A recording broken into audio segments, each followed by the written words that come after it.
President Trump plans to fight a New York district judge's temporary restraining order to prevent DOGE from accessing the Treasury Department's payment systems. The lawsuit, spearheaded by New York Attorney General Letitia James, tries to block DOGE from auditing federal agencies after already uncovering billions of dollars in overspending, fraud, and corruption. Joining us to discuss this and more headlines on the Hill is our Washington insider, Armstrong Williams, who is in New Orleans at the Super Bowl. How was it, by the way? What'd you make of everything? What'd you make of the halftime performance?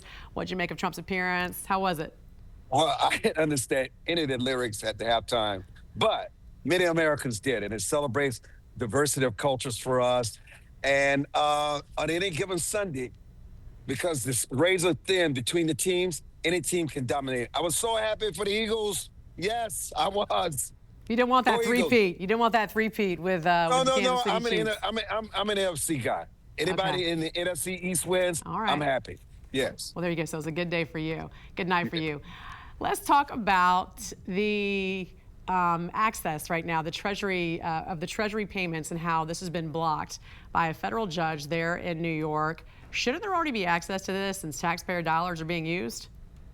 Well, look, Jen, let's be fair here. This is something new that we have not seen before.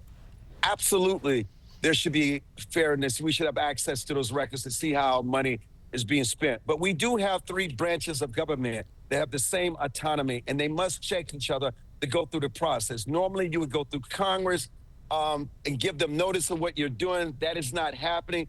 The judges and Congress are just trying to reel it in to get more of an understanding. But eventually, what Trump is trying to do will be very successful, and it will benefit the American people in terms of how their taxpayer dollars are spent. Armstrong, talk about the level of corruption we're seeing at the U.S. International Development Agency, and why would this agency ever be reopened again? Jan, there's a lot of good that they do. Let's not deny the fact, but there's a lot of corruption. A lot of fraudulent transaction that goes on, a lot of wokeness that goes on. A lot of the money doesn't necessarily go to the programs. It goes to those that administer it and the contractors. And what Donald Trump is asking for is very reasonable. It's exactly what he said he would do. And I'm going to tell you, they're already starting to get their house in order. They moved USAID inside the State Department. And the bottom line is the money that is being spent for these programs will actually go to the people that need it and not the greedy, and I hate to put it like this, the elite class who continues to build their wealth and their enterprise off the back of the poor. Elise Stefanik, now the ambassador to the United Nations, so her New York congressional seat is open.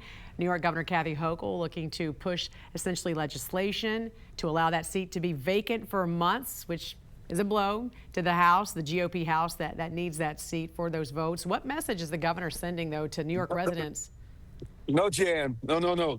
Not just for a month. They want to hold this open until November. They want to disenfranchise 800,000 votes so she does not have to run against the congressman who's very popular, the Republican. She feels that if he runs for governor in 2026, she could lose. And also, Hakeem Jeffries actually believe that if you keep up the charade, there's a chance they could overturn the House and it would be in the hands of Democrats. It's a very, very thin balance in the House right now.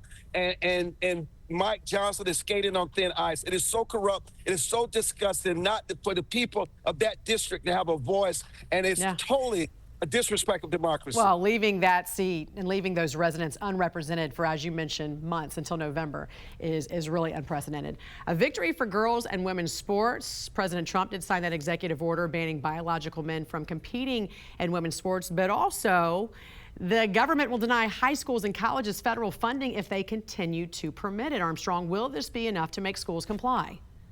They will comply unless they get their funding from private sources. They have no choice. And listen, Jan, you and I both know you have daughters. Your daughters don't want to compete against biological men. They don't want to be in the bathroom with someone who's a biological male and never had a sex change. It's just, I mean, the mental just anguish over this. It's just common sense. And we've got to get back to common sense. This one's just, Jan, is absolutely a no-brainer.